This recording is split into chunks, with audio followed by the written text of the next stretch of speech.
So I have, for the longest time, had a little bit of problem with the half-caster classes and subclasses in Dungeons & Dragons 5th edition. So first of all, a lot of the half-casters feel like a fighter multiclass with maybe a few unique perks.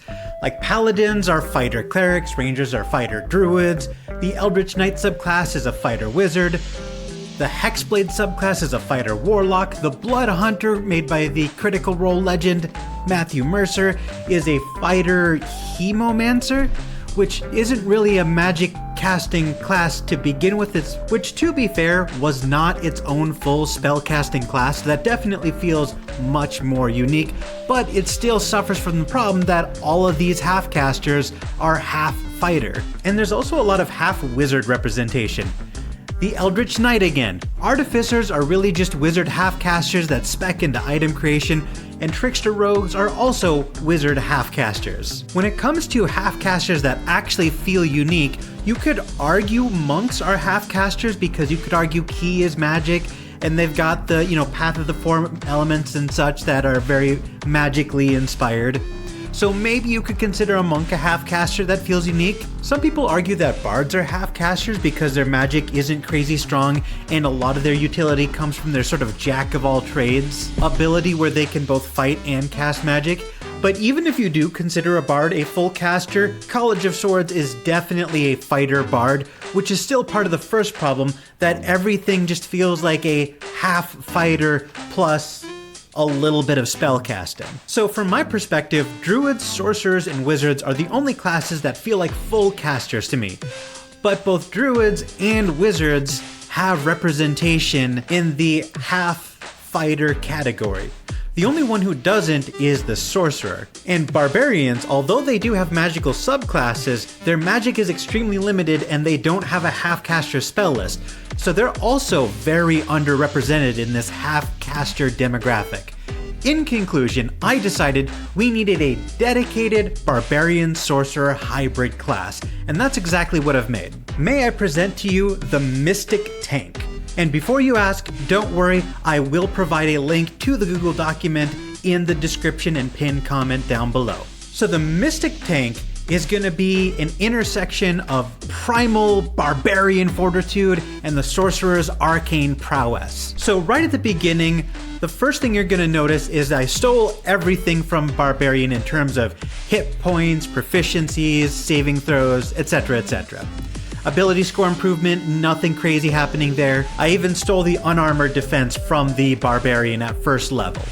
So right off the bat, it's kind of like a barbarian multiclass. You don't actually get access to spellcasting until 2nd level, and you're only going to get access to half the sorcerer's spell list, much the same way an arcane trickster rogue only has half the wizard spell list. But here's where I started to do things that I think are really interesting and novel. Your constitution modifier is the spellcasting modifier for these spells, which you'll remember Constitution also contributes to your unarmored defense, where it's your dexterity and constitution modifiers plus 10 that are making up your armor class. So right away, Constitution is the full and complete focus of this unique class.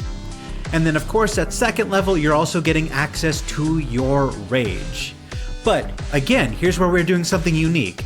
You can cast spells while in rage, unlike a barbarian.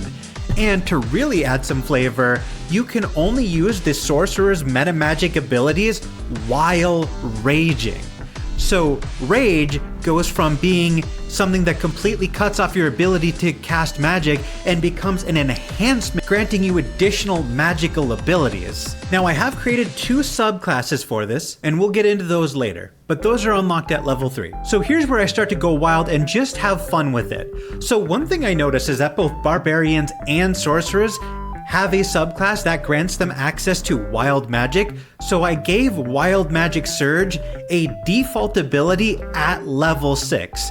Since both of them have this overlap, I gave the Wild Magic Surge table as a default part of their class. And then Abjuration Mastery, the perfect intersection between a high constitution bard and a sorcerer using their magic to increase their defenses. At 10th level, you can bolster your defenses by expending sorcery points, which allow you to not only cast abjuration spells on yourself, but also any ally within 30 feet. And I think that's really cool.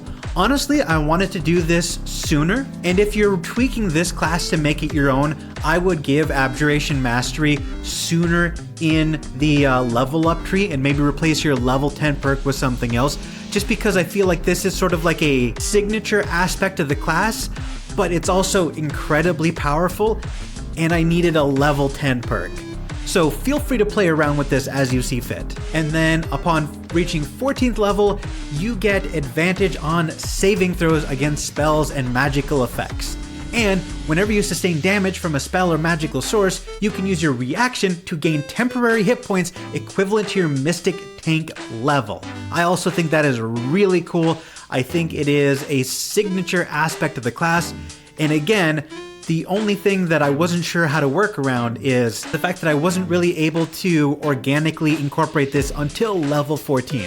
Again, if you want to rework this and give them these signature abilities at lower levels, I fully encourage you to do so. And then at level 18, you achieve true harmony between your primal rage and sorceress energies. Upon entering a rage, you can opt to enhance your physical might or amplify your arcane spellcasting, and your choices are Empowered Strikes, where your melee attacks become magical, overcoming resistance and immunity to non-magical attacks, and Arcane Overdrive, where your spell damage becomes maximized, treating all dice rolls as their maximum value.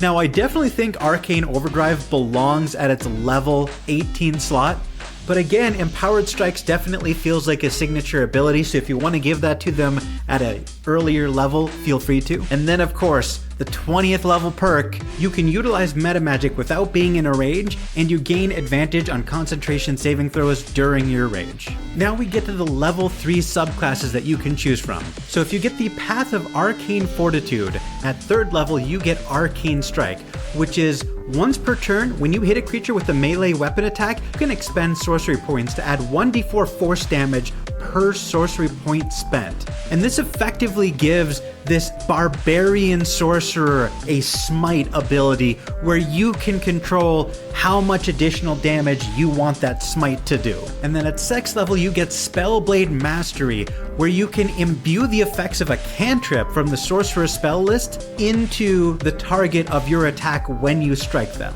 But they do get to make a Constitution saving throw against the cantrip's effects. And at 10th level they get Arcane Surge. Additionally, you can expend sorcery points equal to the spell's level, and then at 14th level you get Master of Arcane Assault. Once per turn, when you hit a creature with a melee weapon attack, you can immediately cast a spell from the sorcerer spell list as a bonus action, and you do not need to expend an additional spell slot to cast this spell. Now, obviously, this is insanely powerful. Being able to cast any sorcerer spell that you have in your inventory as a bonus action, needing to spend a spell slot, is wildly overpowered.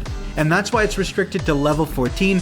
But if you feel like that's way too overpowered, go ahead and let me know in the comments down below. This is a rough draft idea that I just came up with, so it's gonna have some kinks to work out. The other subclass idea I had was the Path of Enigmatic Warding. So at 3rd level you get Warding Barrier. And what that means is while raging, you gain a bonus to your armor class on top of your existing bonus to your armor class from unarmored defense, equal to your Constitution modifier. And then at 6th level you get Arcane Ward, which allows you to expend a sorcery point to give a ally within 30 feet temporary hit points equal to your Mystic Tank level. And then at 10th level you get Resilient Aegis, and that gives you advantage on saving throws against spells and magical effects.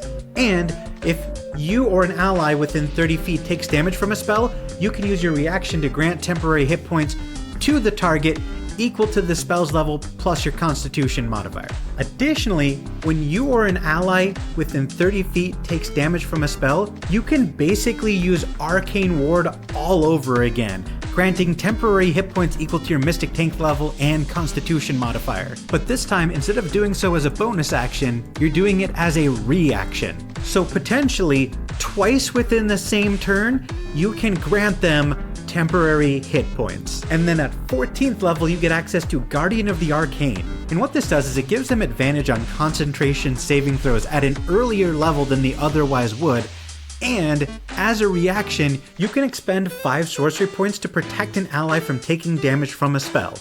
The ally gains resistance to the spell's damage type, and takes no damage if they succeed on the saving throw for half damage. Now I know this is probably overpowered and kind of buggy and poorly worded in some places, so I'm totally open to feedback. Anyone can copy this, edit it, and reuse it for your own games. I just wanted to throw this idea out there and let the community run wild with it. So go ahead and give me your feedback about this new class in the comment section down below.